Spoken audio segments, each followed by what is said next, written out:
decidí hacerle una pequeña pausa a Gálatas, que es la carta que estamos estudiando juntos aquí, porque me había tocado enseñar allá en Culiacán sobre este tema de la teología bíblica y yo pensé que era un buen tema que podría aplicarse aquí a la iglesia local.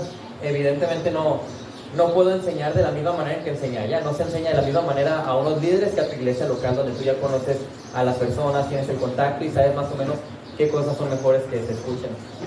Entonces, vamos a ver este tema el día de hoy de la teología bíblica. Y ahorita les voy a explicar en qué sentido vamos a ver esta teología bíblica. Porque existen tipos de estudios de teología. Por ejemplo, tenemos la teología sistemática. ¿Alguien ha escuchado hablar de la teología sistemática? Sí, ¿qué han escuchado que es la teología sistemática?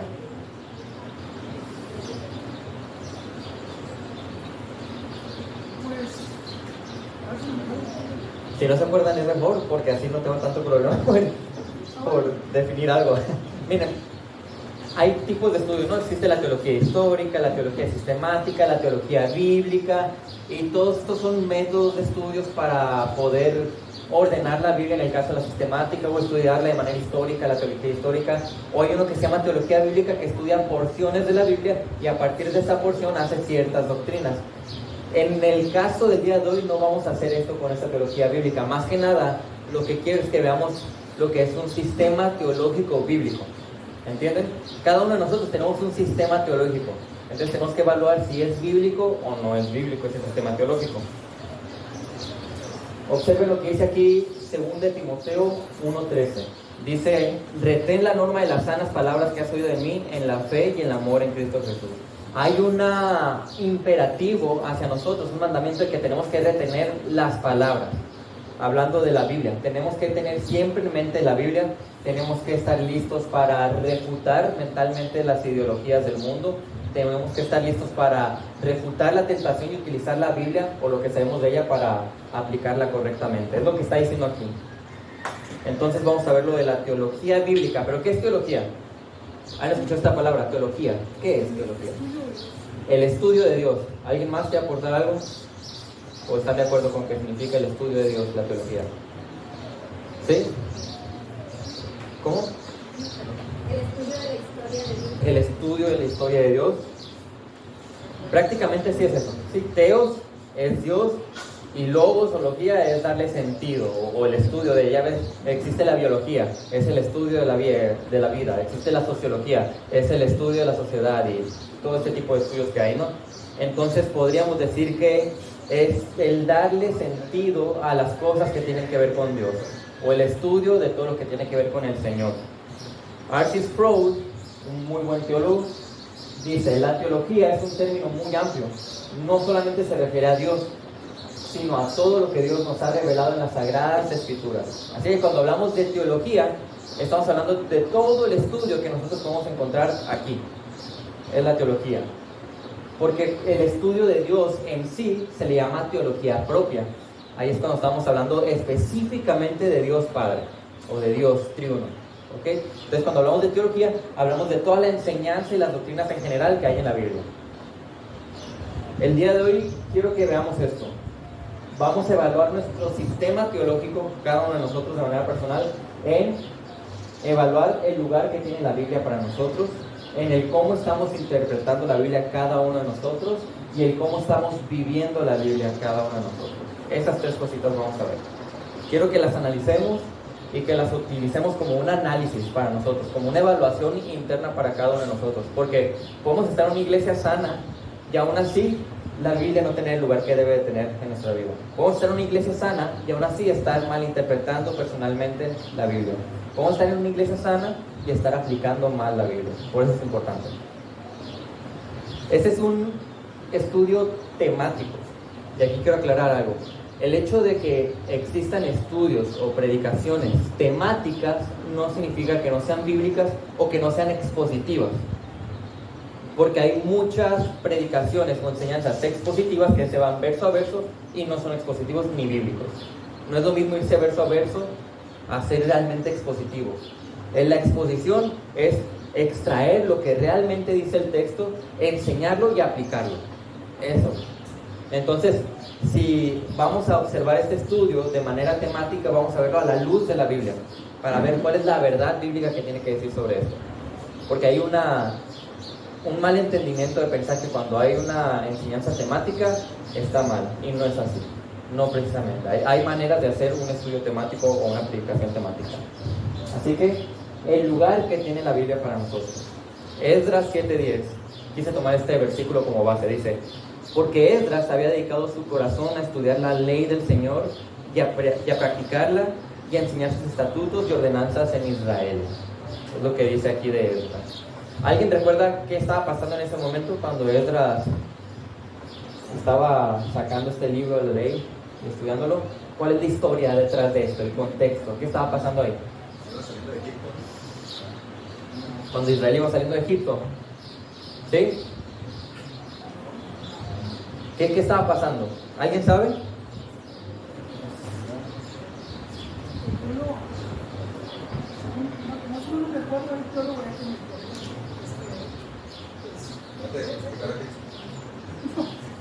El pueblo estaba en rebeldía y estaba desviado. El pueblo rebelde se estaba desviando de la adoración a Dios verdadero por diferentes influencias de los pueblos, de los costumbres, de tradiciones. En sí, pero estaban cautivos en ese momento. Ellos habían sido cautivos, tanto el reino del norte como el reino del sur, Israel y Judá, estaban cautivos, y luego ya estaban volviendo otra vez a su ciudad a empezar a hacer sus sistemas religiosos como debía ser, como lo había ordenado Dios. Entonces habían descuidado muchísimo tiempo la ley, que para ellos es la Biblia, el Pentateuco. Ellos lo habían descuidado. Tantos años habían durado allá cautivos sin pelar la ley. Entonces de nuevo la están sacando y están viendo lo mal que están, lo mal que no están aplicando lo que Dios dice, no lo están obedeciendo. Entonces nuevamente están volviendo al primer amor, vamos a decirlo, y está Esdras tomando el libro de la ley y leyéndolo ante todo el pueblo, y todo el pueblo, wow, entonces nosotros tenemos que hacer esto, entonces estamos mal acá. Y dice ahí, porque Esdras había dedicado su corazón a estudiar la ley del Señor, a practicarla, no nomás estudiarla, y a enseñar sus estatutos a los demás y las ordenanzas. Entonces uso este versículo como base porque podemos ver en la vida de Esdras que estaba la ley, la palabra del Señor, la Biblia, en un lugar muy importante para él, de tal manera que dice que había dedicado su corazón a ella. Para Esdras la Biblia tenía un lugar muy importante, y nosotros podemos ver qué tan importante era para él, porque la estaba estudiando, practicando y enseñando. Todos podemos decir que para nosotros es importante la Biblia, pero la evidencia de eso se va a reflejar en todo esto. En si tú la estás estudiando, en si la estás aplicando y la estás enseñando. Si no estás haciendo esas cosas, realmente no es tan importante para ti la Biblia. Es la verdad. Entonces tenemos que evaluarnos, analizarnos. Así que, hablando de la teología, toda teología que tengamos, cada uno va a ser evaluada como buena o mala, a la luz de qué tan cercana o qué tan acorde está con la Biblia, con la palabra. Esa es la manera en cómo yo puedo evaluar si mi sistema teológico es correcto o incorrecto, el que esté alineado con la Biblia. Todos somos teólogos. Ateos, católicos, apostólicos, cristianos, todos somos teólogos. La diferencia es que hay buenos teólogos y malos teólogos. Un ateo es un mal teólogo, tiene una idea equivocada de Dios. Un católico es un mal teólogo, un apostólico es un mal teólogo. Y se supone que un cristiano evangélico debería ser un buen teólogo. Debería. Todo depende si está haciendo esto con la Biblia. Para que alguien tenga un buen sistema teológico, debe tener la Biblia en un lugar importante en su vida. Alguien que no tiene la Biblia como un lugar importante para él, no va a tener un buen sistema teológico. Y el que alguien no tenga un buen sistema teológico te lleva a muchísimos problemas. Problemas como ofender a Dios, no hacer su voluntad y posiblemente ser religioso y no cristiano. Es lo que pasa muchas veces. Mientras nuestra idea de Dios, de la iglesia y la vida está más lejos de la Biblia, vamos a tener una peor teología. Mientras está más cerca de la Biblia, va a ser una mejor teología. ese es el lugar que tiene la Biblia en tu vida. Así es. Sí, porque tú puedes estar en una iglesia donde la Biblia tiene un lugar importante, pero a ti de manera personal no te interesa. Si nosotros somos apáticos a la Biblia, hay un problema. Es peligroso que un cristiano sea apático a la Biblia. ¿Por qué? ¿Qué es lo importante de la Biblia? O sea, si aquí hay una persona que no es creyente, ¿cómo esta persona puede entender por qué es importante la Biblia? Pero si les preguntan a ustedes, ¿pero por qué para ustedes es importante la Biblia? ¿Cuál es la razón de que la Biblia es importante para nosotros? ¿Cuál es la razón por la cual es importante para ti, Max, la Biblia? Pues fue dada por Dios para que nosotros la estudiemos y la practiquemos. Fue dada a Dios, por Dios. Para ti, Abby, ¿por qué es importante la Biblia? Porque vamos a sacar cómo obedecer correctamente al Señor. Y pues para un creyente, no creyente puede ser porque de ahí pues, podría recibir la salvación si es destinado a Dios. Para ti, Vianney, ¿por qué es importante la Biblia?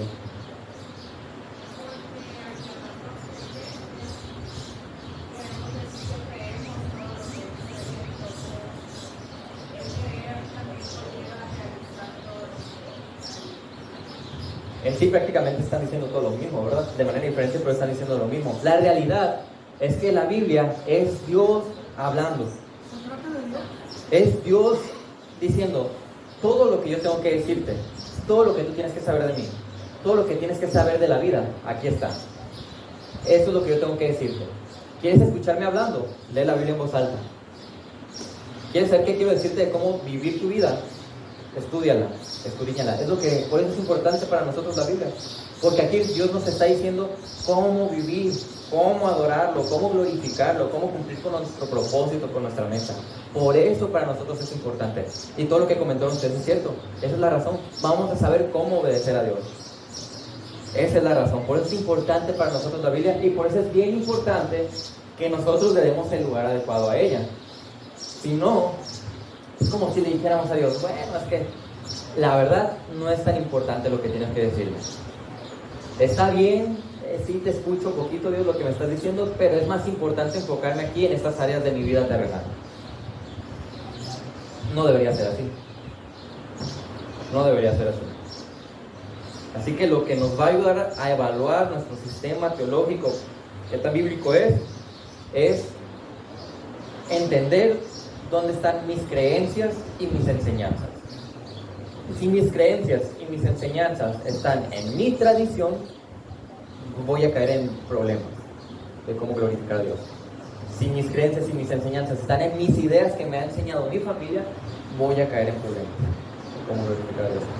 Lo que hace la Biblia es romper todas tus barreras, tus barreras mentales, vamos a decirlo, tus estigmas, ¿sí?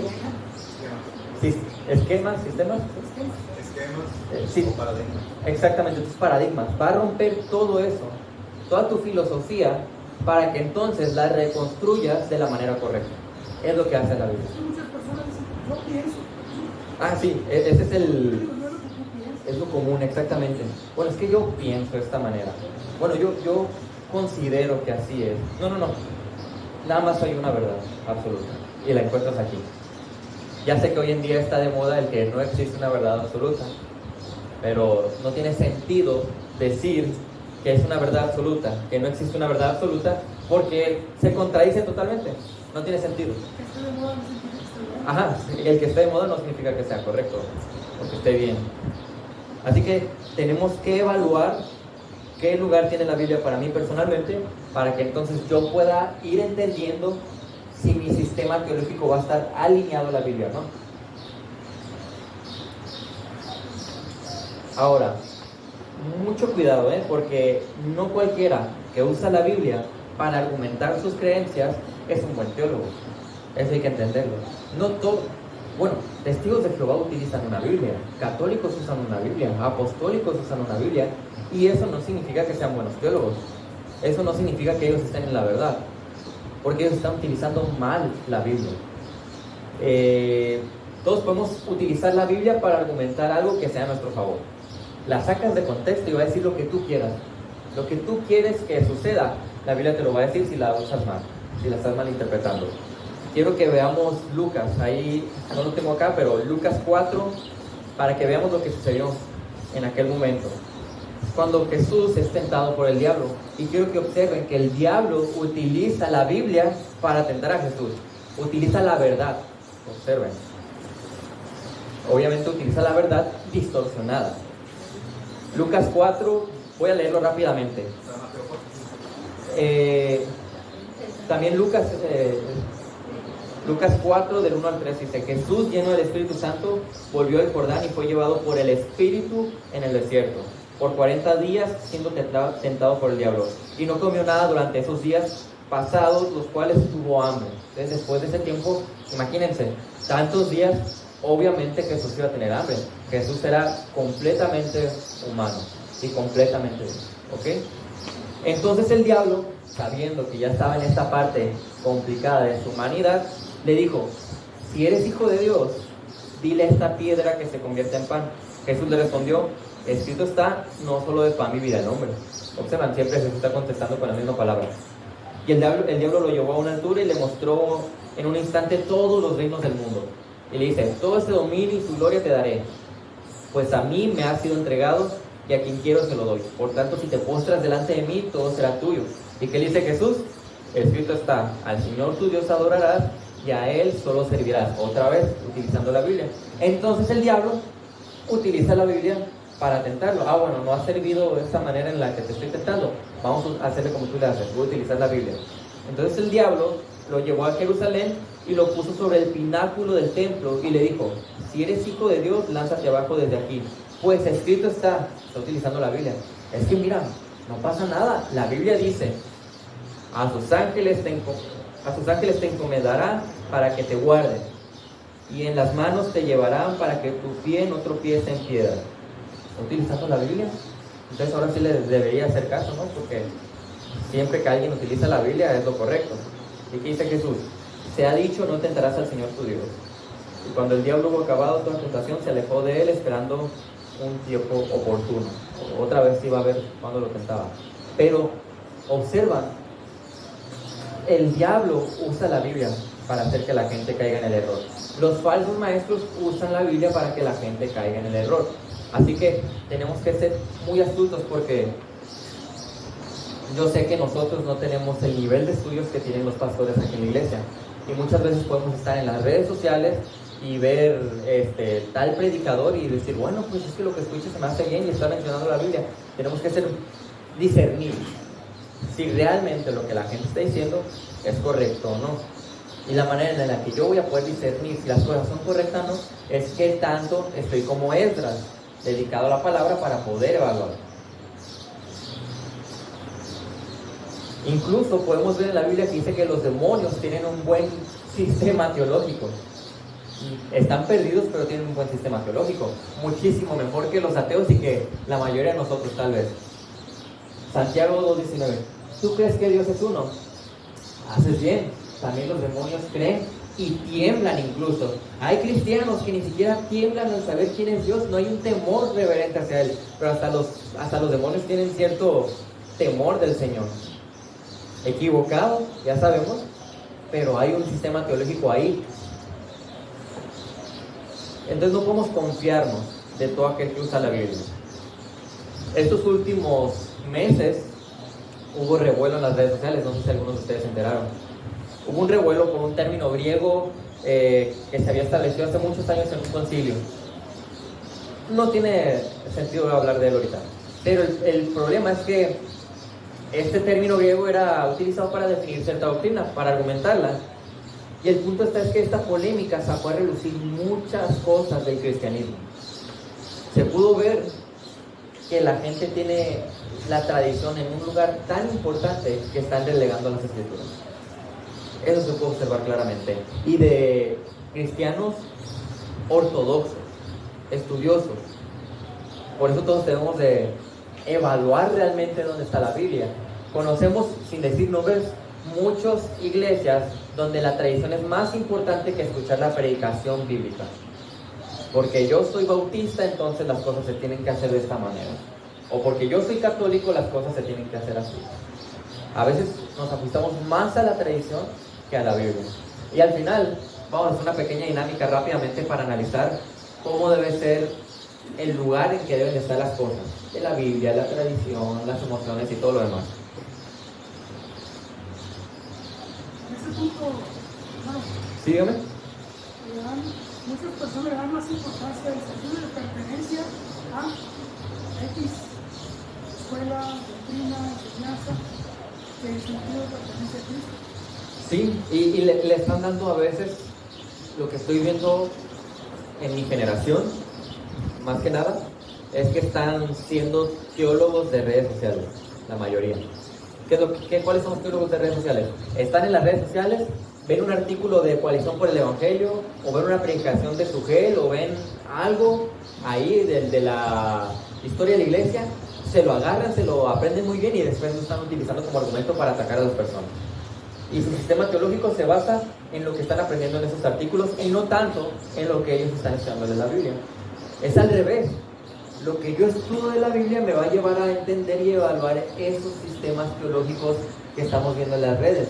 No que las redes van a definir hacia dónde va mi estudio de la Biblia, mi idea o filosofía de la Biblia, mi sistema teológico. Es bien importante que primero, sobre todo, el fundamento sea la Biblia. Y esto nos lleva al segundo punto, porque es cierto, la Biblia debe estar en primer lugar, pero si, como les dije, no está siendo bien interpretada, no sirve de nada. Es inútil. Es inútil tener la Biblia en primer lugar y no utilizarla correctamente. ¿Cómo interpretamos la Biblia? Es algo que nos va a ayudar a evaluar nuestro sistema teológico. ¿Qué es lo que pasa? Comúnmente en las reuniones de oración, ¿cómo se dice? Porque donde estén 2 o 3, ahí está el Señor. Así que vamos a orar, ¿verdad? Amén. ¿Sí, verdad? Bueno, es que aquí ya estamos bien programados bíblicamente para entender que eso está fuera de contexto. Es lo que está pasando muchas veces, que la gente está utilizando la Biblia, pero está sacando los textos fuera de contexto y por eso hay problemas. Por eso se empieza a interpretar mal. Dice 2 Timoteo 2:15, procura con diligencia, y es para todos nosotros, es como si te lo dijeran a ti, hey, procura con diligencia presentarte a Dios aprobado, como obrero que no tiene de qué avergonzarse, que maneja con precisión la palabra de verdad. Aunque Timoteo y Tito son cartas que estaban escritas para los pastores en algún sentido, es para toda la iglesia. Todo lo que dice ahí, también la iglesia debe de entenderlo, cumplir con ese carácter y tener esta misma responsabilidad de dedicarse a la Biblia. O sea, debemos de manejar con precisión la palabra de verdad. Y eso es interpretar correctamente la Biblia, manejarla con precisión. Lo que está pasando hoy en día es que muchas personas están cambiando su postura teológica. Y la razón de que la gente no tenga una postura teológica correcta es porque no la interpreta bien. Y hay varias problemas detrás. La cosa es que no hay una hermenéutica correcta. ¿Han escuchado esta palabra hermenéutica? ¿Sí? ¿Qué es hermenéutica? Para no hablar con puros tecnicismos y poder entendernos todos bien aquí en la escuela. ¿Qué es hermenéutica?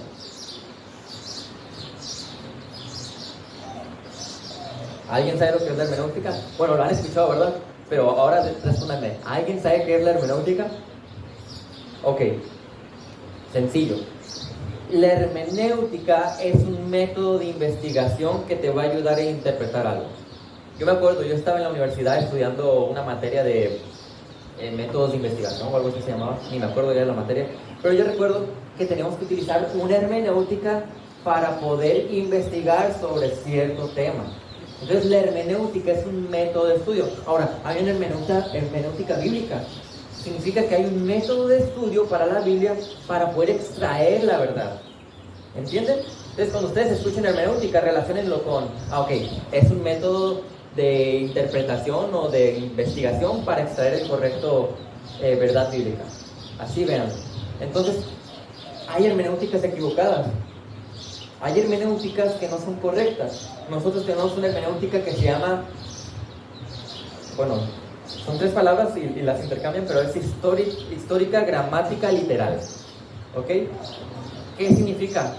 Que nosotros, cada uno de ustedes, se basa en la historia general de la Biblia, en la gramática, observando cada verbo, qué es lo que está diciendo, y le interpretamos literalmente lo que está diciendo Dios. Porque si yo no hago eso, lo que voy a hacer es empezar a inventar cosas de la Biblia. Se le llama espiritualizar o alegorizar. Voy a decir, entonces, como dice ahí en Samuel, que David derrotó a Goliat, así nosotros tenemos que derrotar a los Goliats de nuestra vida. Y el Goliat puede ser las finanzas, o tu jefe, o no sé. Eso es alegorizar, interpretar incorrectamente la Biblia.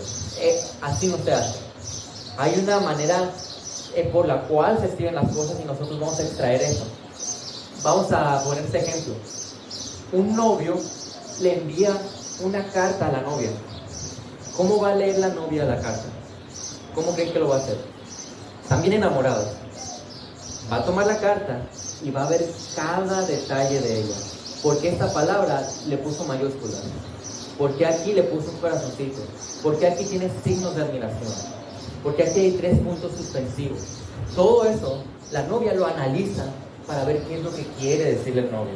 ¿Qué es lo que está intentando expresarle el novio a ella? ¿A poco no? Bueno, algunas de ustedes que fueron novias, que recibieron cartas de sus novios, me imagino que vivieron algo similar. De la misma manera, nosotros recibimos la Biblia. Entonces, vamos a observar cada parte de ella y decir, pero ¿por qué Dios aquí está diciendo esto sobre el pueblo de Israel? ¿Y por qué aquí a la iglesia le está diciendo acá? Y todo esto nosotros debemos de interpretarlo con la hermenéutica correcta. La clave es utiliza el contexto. El contexto pasado y el que sigue nos van a indicar más o menos qué es lo que quiere decir. Por eso nosotros interpretamos de esa manera, literalmente, como dice la Biblia. Ahora, a lo que voy, ¿qué es lo que está pasando hoy en día? Que mucha gente la está espiritualizando, o algunas partes.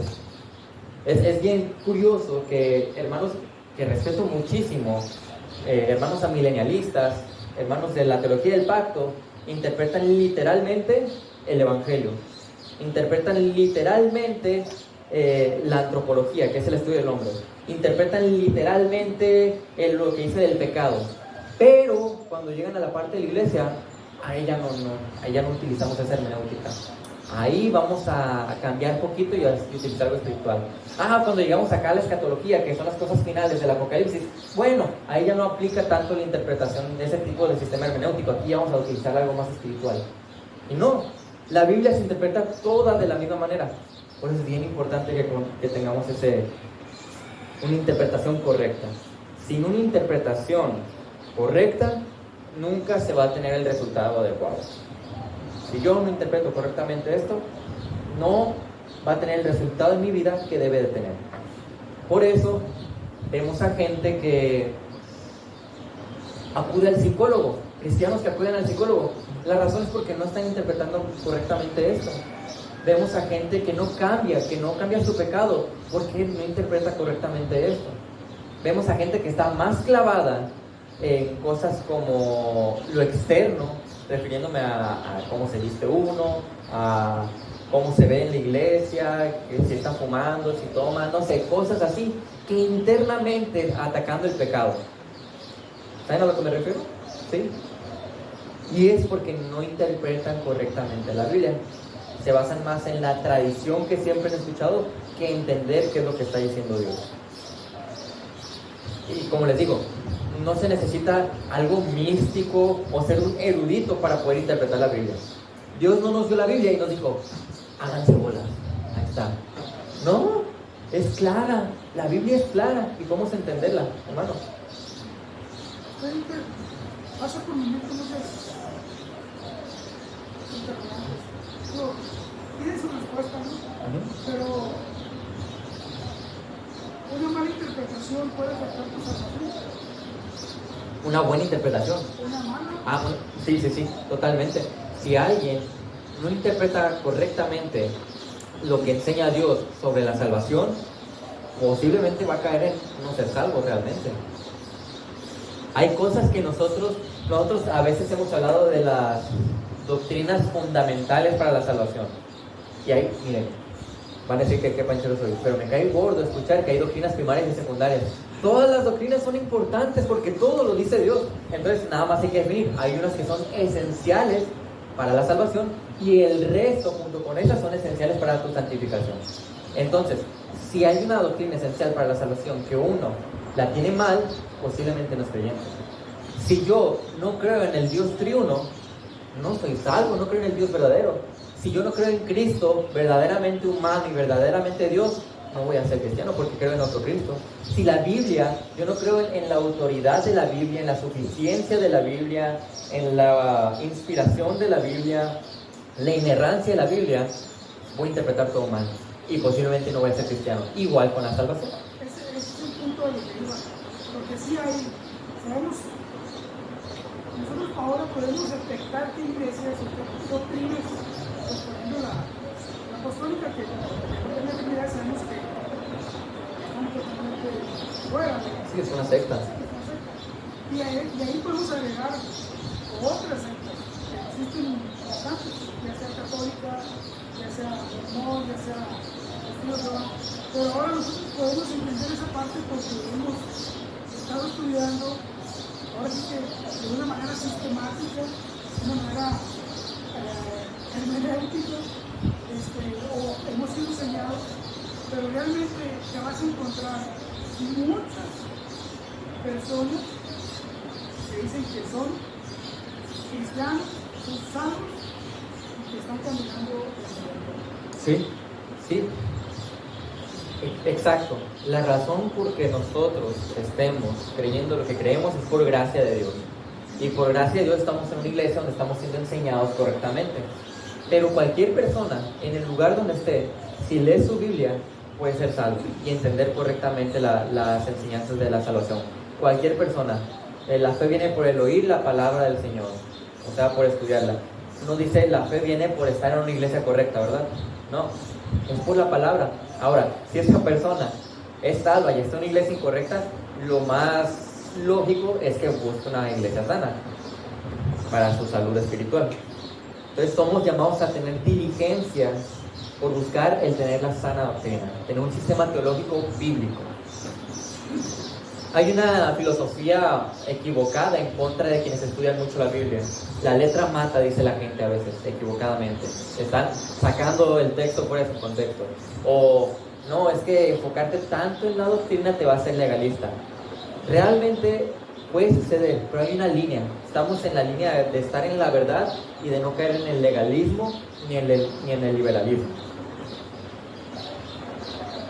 Porque mientras alguien estudia más la Biblia, más va a conocer quién es Dios y cómo glorificarlo. Por eso es bien importante dedicarnos a estudiar la Biblia. Tito 1:9 dice, aquí debe de tener la palabra fiel que es conforme a la enseñanza, para que sea capaz también de exhortar con sana doctrina y refutar a los que contradicen. ¿Cómo voy a aconsejar a mi hermano si no conozco bien la Biblia? ¿Cómo voy a exhortar a mi hermano? Porque exhortar y aconsejar lo estamos haciendo todo el tiempo. A veces no nos damos cuenta, pero lo estamos haciendo todo el tiempo. Yo estoy conversando con el hermano Antonio y durante la plática estamos tocando ciertos temas y de repente sin querer yo lo estoy aconsejando o él a mí. Sin decir, oye, te voy a aconsejar. Así, sale de manera natural. Por eso es bien importante que tengamos un sistema teológico correcto, porque en el momento en el que nosotros estemos en esa situación y no tengamos un buen sistema teológico, vamos a aconsejar lo equivocado. O estamos con un no creyente y vamos a enseñarle algo equivocado. No sé si lo vas a comentar más adelante, pero volviendo al punto del sistema hermenéutica de nosotros, que es gramático, histórico y literal, por ejemplo, a veces la gente se confunde porque no tiene el sistema claro en ese sentido. Por ejemplo, siempre tenemos que decir qué quiso decir el Espíritu Santo a las personas que estoy escribiendo en ese tiempo. Por ejemplo, ¿por qué escribió eso el Espíritu Santo? ¿Qué le quiso decir a Adán en ese momento? ¿Verdad? Y luego ya lo podemos aplicar hacia nosotros. Ahora hay partes donde la gente quiere sacar mandatos donde no hay mandatos. Entonces, por ejemplo, yo no soy Israel, pero los mandatos de Israel no precisamente aplican a mí, ¿verdad? tendríamos que leer el contexto. La gramática y lo literal es muy importante porque yo no voy a aplicar igual un libro de Proverbios que una carta de Timoteo, ¿verdad? Por ejemplo, hay gente que ha tomado como mandato o promesa en Proverbios donde dice, estudia al niño en su camino y jamás se apartará de él. Entonces creen que si tú eres niño, le enseñas de chiquito la palabra de Dios, no se va a apartar. ¿No es verdad? Sí. ¿Por qué? Nada más porque aplica la gramática. Un proverbio no es un mandato. Sí. Un proverbio no es una promesa, porque es un proverbio, es un consejo, ¿no? O cuando vemos en los profetas profecías o alegorías, la tomamos como alegoría, lo que él dijo, o simbolismo, lo que usó como simbolismo, somos literales. No cambiamos, como ahorita que mencionaste lo de Goliat. La mayoría de la gente confunde eso.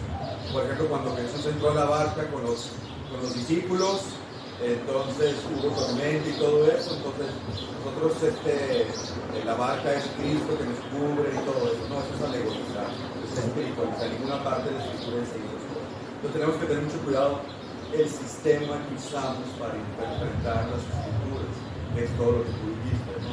Y hay que darle la importancia adecuada porque es como tergiversar lo que Dios quiso decir. ¿Qué piensa Dios de que tú tergiverses sus palabras? Imagínate, el creador ha dicho de esta manera y yo digo, no, Dios quiso decir esto, por este ladito. No, hay que ser muy cuidadosos. Pero lo que trato de decir es que todos, cualquiera de nosotros, parece muy complicado, pero no lo es. Cualquiera de nosotros podemos acercarnos a la Biblia y entender la Biblia. Y nada más hay que analizar ese tipo de cosas. Tenemos a los pastores, oiga pastor, estoy leyendo ahorita Éxodo. ¿Qué pasa ahí? ¿Cómo lo puedo interpretar? ¿Cómo lo puedo entender? Ah, bueno, mira, Éxodo lo escribió tal persona para tales personas. Entonces, cuando leas esto, lo dice por esto. Miren, creo que ya lo he mencionado antes, pero quiero recordarlo. ¿Recuerdan ahí en Génesis que dice que Dios hizo la lumbrera mayor y la lumbrera menor? ¿Lo recuerdan? El Espíritu Santo conoce la palabra sol y luna. Pudo haber puesto hizo el sol y hizo la luna. Pero por alguna razón Moisés escribió lumbrera mayor y lumbrera menor. ¿Cuál es la razón? ¿Cuál creen ustedes que sea la razón? Bueno, Moisés, que escribió el Pentateuco, estaba escribiendo a los israelitas que acababan de salir de Egipto. Estaban saliendo de Egipto y ahí en Egipto había muchos dioses. Que el dios del sol, que el dios de la luna, que el dios de, no sé, de lo que sea, muchos dioses. Entonces, para quitar todos estos años de mala teología y que no cayeran en esos errores, utiliza lumbrera mayor y lumbrera menor en lugar de sol y luna. Pero esto lo entendemos a la luz de conocer el contexto de que Moisés le está escribiendo al pueblo de Israel que acababa de salir de Egipto. Por eso dice esto, por eso decidió poner este tipo de cosas. El contexto nos ayuda a entender muchísimo mejor las cosas, nos da un panorama amplio, nos ayuda a interpretar correctamente. Por eso es importante no confundir, como dice Antonio, cuando el escrito era para el pueblo de Israel, sí. Y cuando ahora es para nosotros como iglesia. Exacto, sí, exacto. Hay promesas para Israel y hay otras que son para la iglesia, muy diferentes. Y no mezclar los escritos uno solo. Exactamente. Porque ahí es cuando ya quedamos en una hermenéutica que no es la correcta, una interpretación equivocada. Muy bien, ya comenté lo de las doctrinas.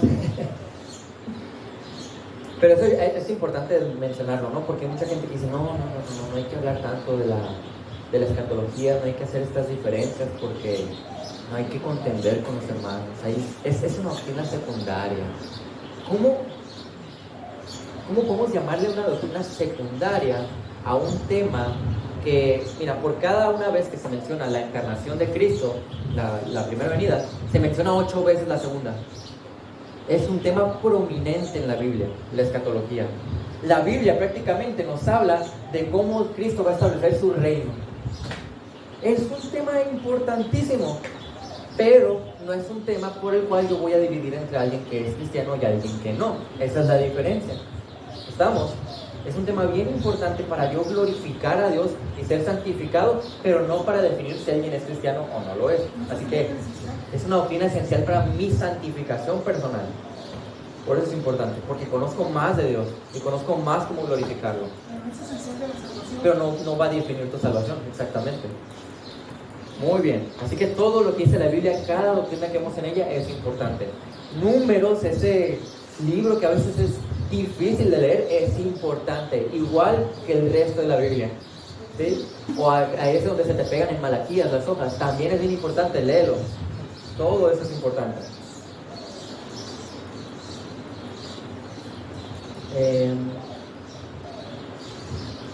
Primera de Pedro 2:2, ya lo estudiamos aquí. Deseen como niños recién nacidos la leche pura de la palabra para que por ella crezcan para salvación. Debemos de desear la palabra y con ello interpretarla correctamente. Y desear la palabra pura. Yo debo estar aquí en la iglesia, en el culto, sentado y esperando, deseando recibir esta palabra pura, esta enseñanza verdadera. Yo quiero comer carne, no una ensaladita. ¿Sí?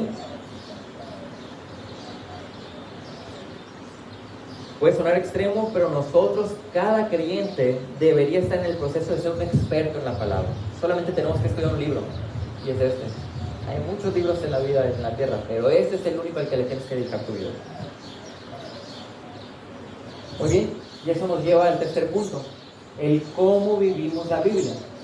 Nada de lo que he mencionado no tiene sentido el que yo tenga en primer lugar la Biblia y que la interprete correctamente si no la estoy viviendo. No, de nada sirve llenar tu mente, tu cabeza de teología si no la aplicas. Por eso culminamos o aterrizamos en esto. Y cómo estoy viviendo la Biblia evidencia muchísimo en mi sistema teológico. Mucho. Según de Timoteo 3:16 al 17 dice: toda escritura es inspirada por Dios y útil para enseñar, para reprender, para corregir, para instruir en justicia, con el propósito a fin de que el hombre de Dios sea perfecto, equipado para toda buena obra. ¿Cuál es la meta del creyente? Es feliz. Y sí, muchos creen eso. Es que la meta mía, la razón por la cual Dios me ha salvado es para que yo sea feliz. Yo voy a la iglesia para sentirme mejor. No, ni tu meta es ser feliz, ni venimos a la iglesia para sentirme mejor. Venimos a la iglesia para ser mejores para Dios. Entonces, ¿mi meta cuál es? El que yo sea santo. O sea, que tengo que ser mejor. O sea, que tengo que ser más semejante a Cristo. Esa es mi meta. Y la meta de cada uno de todos ustedes. ¿Y cuál es nuestro propósito? Nuestra meta nos ayuda a cumplir el propósito. ¿Cuál es nuestro propósito? Glorificar a Dios. Nuestra meta, la semejanza a Cristo. Nuestro propósito, la gloria de Dios. Por lo tanto, el que yo tenga en primer lugar la Biblia y la interprete correctamente me debe llevar a esto. Si no me lleva a esto, hay un problema en ese sistema, en esa cadenita. Algo está mal. Todo lo que mencioné, lo que vimos antes, debe contribuir a esto. Por eso, tengo que evaluar cómo vivo también. Si yo estoy viviendo la Biblia de una manera equivocada, sin la interpretación correcta, no puedo cumplir con estas dos cosas.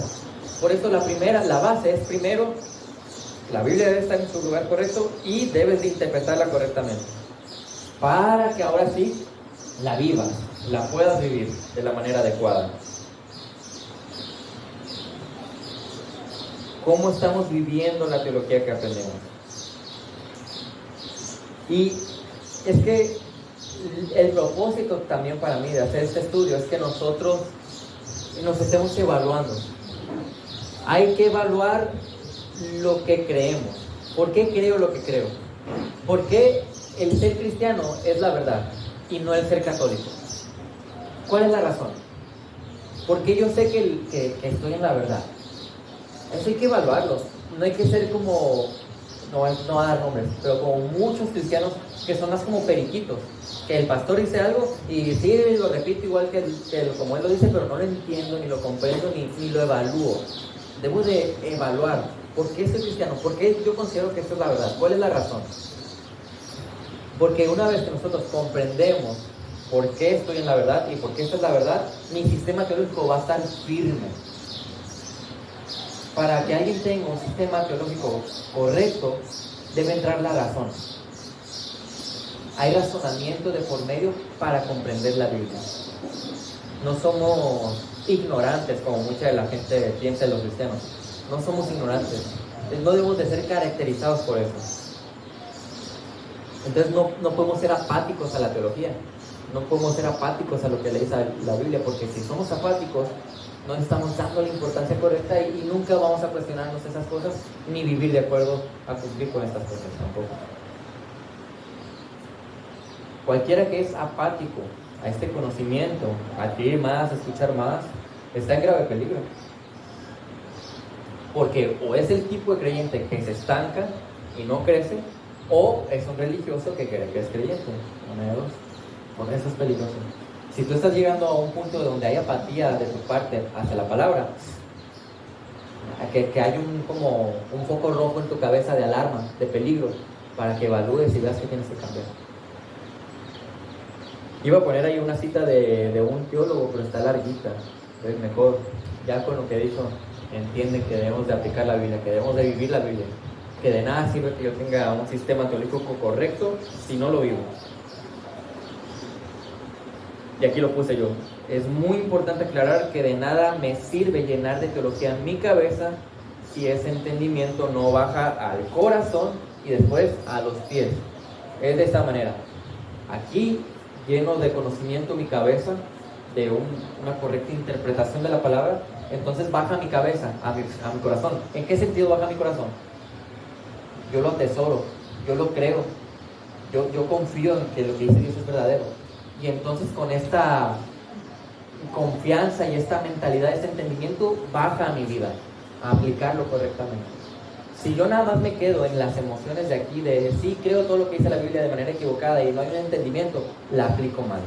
Y si nada más me queda aquí en la cabeza y lo creo, pero no lo vivo, no sirve de nada. Por eso está todo conectado. Desde este tipo de proceso, entenderlo, aceptarlo y vivirlo. Santiago 1:22, que dice aquí Jacobo: sean hacedores de la palabra y no solamente oidores, que se engañan a sí mismos. Porque aquel que nada más recibe la palabra pero no la aplica, está engañando. No seas un religioso, vive la palabra. Salmo 119:9. ¿Cómo puede el joven guardar puro su camino? ¿Cómo puede alguien mantenerse santo guardando la palabra de Dios? Lucas 11:28. Al contrario, le contestó Jesús: dichosos los que oyen la palabra de Dios y la guardan, porque la van a vivir, la van a aplicar. Así que quiero animarlos a que seamos cuidadosos en este aspecto de vivir la palabra, de realmente aplicar lo que estoy aprendiendo. Todo eso se cumple, estos dos últimos que pusiste, si tengo una buena interpretación. Sí. Porque si no tengo una buena interpretación, voy a caer en el legalismo. Que voy a poner mandatos donde no los hay. Así es. De hecho, quiero leerles rápidamente, muy rápidamente, un pasaje para que vean cómo no solamente es que yo sinceramente amo a Dios y lo sirvo. No sirve nada la sinceridad si no hay una correcta aplicación de cómo adorar a Dios. Vean, en Éxodo, vamos a volver a aquellos tiempos. Éxodo era cuando recién el pueblo acababa de salir de Egipto. Había sido rescatado de la esclavitud en Éxodo 32. Entonces sube Moisés para hacer los 10 mandamientos. Y en eso Dios dice: hey, bájate porque estos ya se han desviado. ¿Qué pasó con el pueblo? Miren, cuando el pueblo vio que Moisés tardaba en bajar del monte, la gente se congregó alrededor de Aarón. Aarón era el sumo sacerdote y le dijeron: levántate, haznos un Dios que vaya delante de nosotros. En cuanto a este Moisés, el hombre que nos sacó de la tierra de Egipto, no sabemos qué le haya acontecido. Y Aarón les respondió: quiten los pendientes de oro de las orejas de sus mujeres, de sus hijos y de sus hijas y tráiganmelos. Entonces todo el pueblo se quitó los pendientes de oro que tenían en las orejas y se lo llevaron a Aarón. Él los tomó con sus manos y les dio forma con buril e hizo con ellos un becerro de oro. Y ellos le dijeron: este es tu Dios, Israel, que te ha sacado de tu tierra de Egipto. Y cuando Aarón vio esto, edificó un altar delante del becerro. Y Aarón hizo una proclama y dijo: mañana será fiesta para el Señor. Y al día siguiente se levantaron temprano y ofrecieron holocaustos y trajeron ofrendas de paz. Y el pueblo se sentó a comer y a beber y se levantó y se regocijaron. Y luego, ¿qué pasa? Ellos están adorando a Dios, están adorando al Dios que los rescató de Egipto. Están adorando a aquel Dios que estaba visitando a Moisés. A ese Dios están adorando. Pero ¿qué pasó? Lo están haciendo de la manera incorrecta. Entonces el Señor habló a Moisés y le dice: desciende pronto, porque tu pueblo que sacaste de la tierra de Egipto se ha corrompido. Bien pronto se han desviado del camino que yo les mandé. Se han hecho un becerro de fundición y lo han adorado y le han ofrecido sacrificios y han dicho: este es tu Dios Israel, que te ha sacado de la tierra de Egipto. El Señor dijo además a Moisés: he visto este pueblo y ciertamente es un pueblo terco.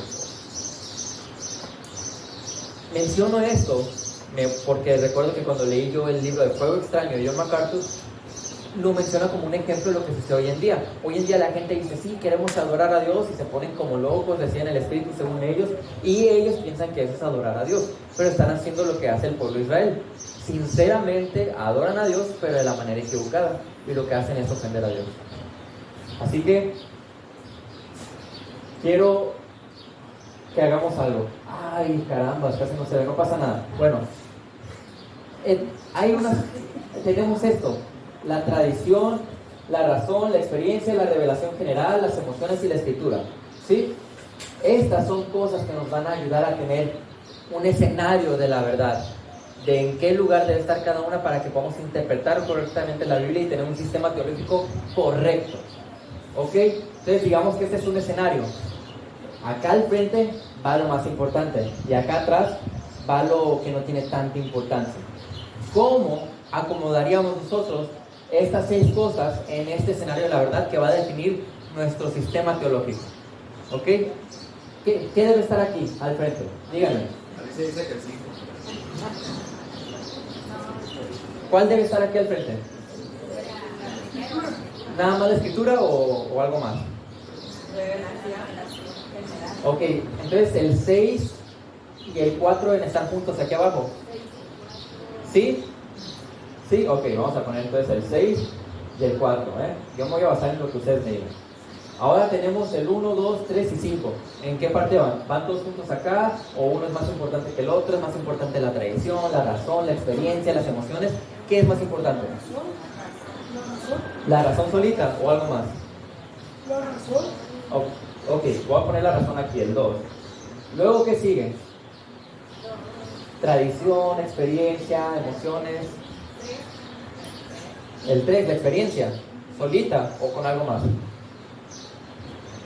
Ok, vamos a poner aquí la experiencia. Ahora nos queda nada más la tradición y las emociones. ¿Van juntas atrás o hay una más importante que la otra? Juntas. ¿Sí? Vamos a salir de eso. Vale.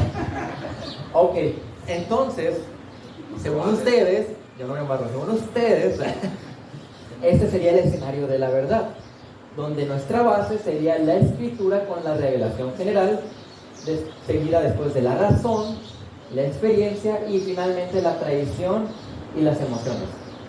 ¿No quitaría la colección general? Miren, la tradición, No se vale echarse papeles. fíjense, la tradición es el conjunto de creencias y prácticas que se han desarrollado a lo largo de la historia de un movimiento y que dirige y modela la forma actual del grupo. Estos pueden ser los credos, las confesiones de fe y otro tipo de cosas. La razón es la información que proviene de la capacidad de la mente humana para el pensamiento lógico, racional y analítico. Entonces, se necesita la razón para hacer teología. Aquí la colocaron ustedes, está bien. No les digo que está bien donde la pusieron, hasta no ver ahorita, pero la pusieron. Experiencia son eventos que influencian en la vida de una persona. Vienen de vivencias que hemos tenido, del ministerio, lo que ha sucedido, etc. Tenemos la revelación general, que es Dios se revela por medio de la naturaleza. Y con la revelación general, Dios revela su eterno poder y su deidad. Esto es real. Las emociones, que son todos estos sentimientos experimentados de manera subjetiva. Y finalmente la escritura, la única fuente confiable de revelación especial que tenemos disponible hoy es la Biblia. Así que aquí no se alcanza a ver tanto, pero es el mismo escenario, ¿no? Este es el escenario de los católicos romanos. Ellos dicen, en primer lugar están la tradición y las escrituras juntas, dicen los católicos romanos. Y después, unos peldaños allá atrás, está la razón, la revelación general y al final la experiencia. Este es un sistema equivocado.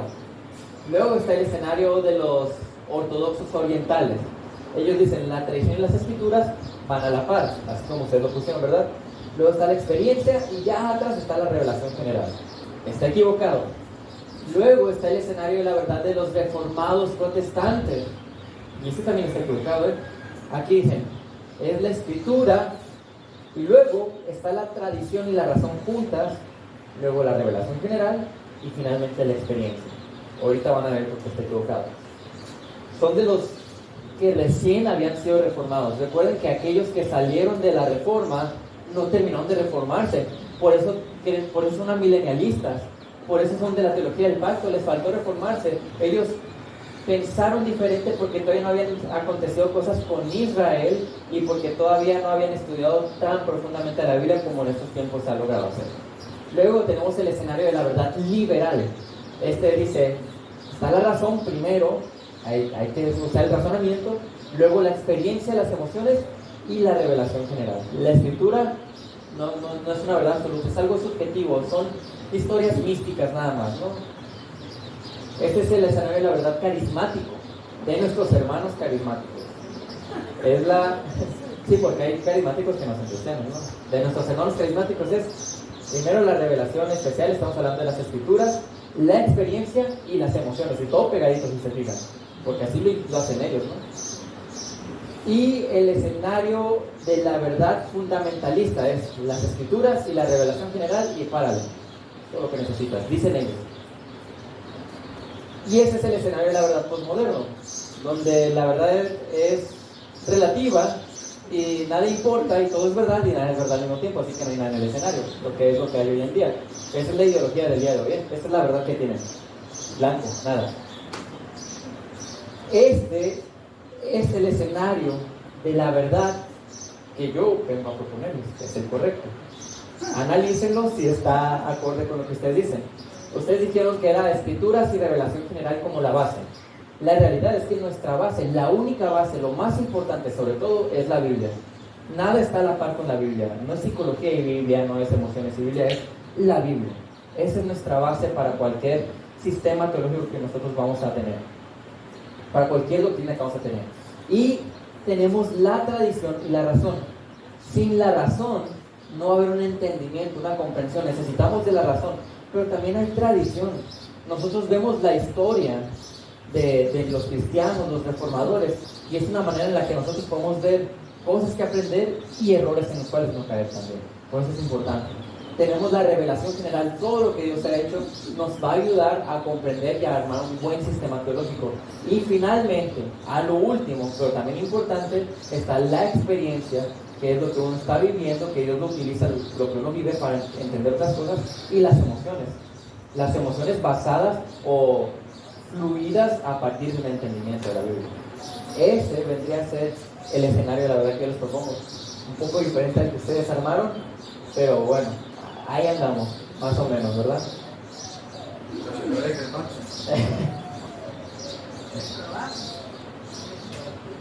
Estamos aprendiendo todo. Y esto yo lo aprendí en mis clases de teología, por eso se los pongo. Es algo que todos estamos aprendiendo y que todos tenemos que ir mejorando nuestro sistema teológico. Habría que entender bien la parte de la televisión porque no es muy... No le comparto mucho esa parte. Bueno, son... Depende cómo la toma la tradición, porque podría ser entonces la experiencia histórica de la iglesia. La tradición tradición... depende cómo la tomen. Bueno, la experiencia personal es una cosa. Ok, y la tradición. Es la experiencia de ¿La ellos, tradición de qué? de la historia de la iglesia. Ok. Sí. Por ejemplo, la tradición es que los niños sean bautizados. Nosotros no bautizamos niños, pero eso es la tradición. La tradición es que la teología del pacto, es que la iglesia e Israel son una misma cosa.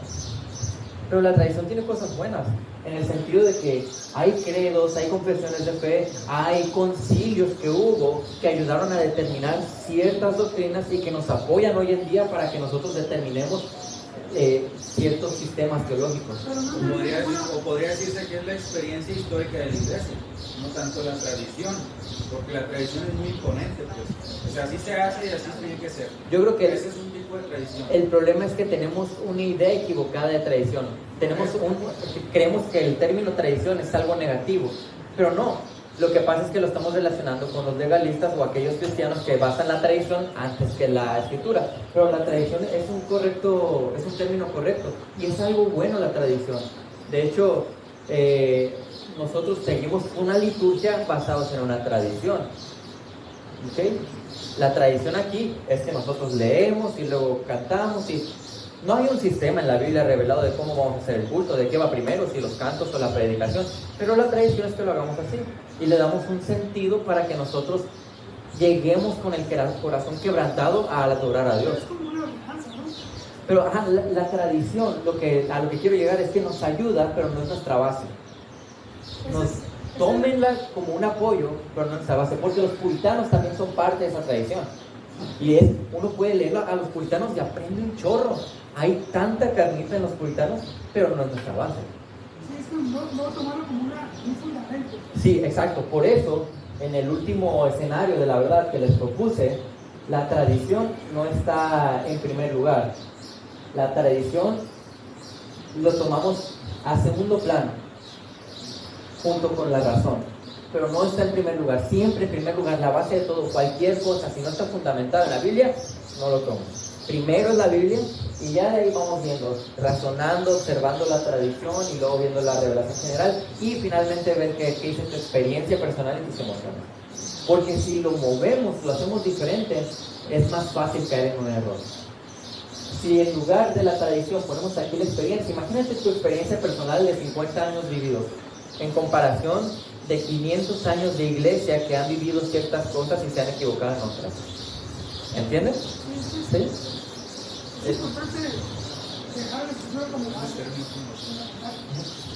Yo creo que es más que nada que relacionan el término tradición con algo negativo, pero no es negativo. Por ejemplo, algo que iba a mencionar en el sermón, pero ya me quemaste el cartucho. En la tradición, desde el inicio de la Biblia hasta Orígenes, eran premilenialistas, que es lo que somos nosotros. Y de Orígenes para adelante surgió este amigo muy famoso, San Agustín. Sí. Y ahí empezó el milenialismo, él empezó a espiritualizar. Entonces la tradición nos enseña a ver eso en la historia y nos sirve. En qué momento se empezaron a desviar un poco y ahí al real hasta los reformadores cayeron en ese engaño de ser milenialistas. Porque se enfocaron mucho en las doctrinas de la justificación de la fe, a pelear con ciertos dogmas de la Iglesia Católica y descuidaron ese punto de la escatología.